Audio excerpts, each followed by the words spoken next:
Hi friends, welcome to Majas Tech. Today I am showing you how to play Telegram downloaded videos in iPhone. So let's get started.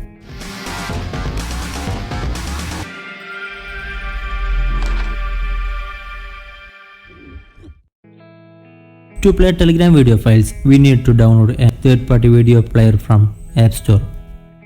So open App Store and search VLC player and download it.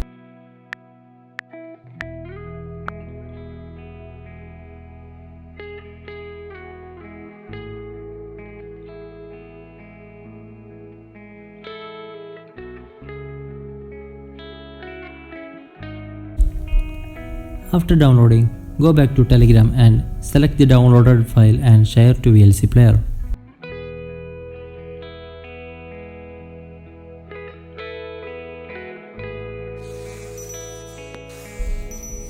Then wait a couple of seconds until the file opened.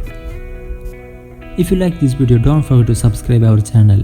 We have more viral contents about Telegram, so make sure the bell icon is enabled. Thanks for watching this video, and this is Majas. I will catch you guys in the next one.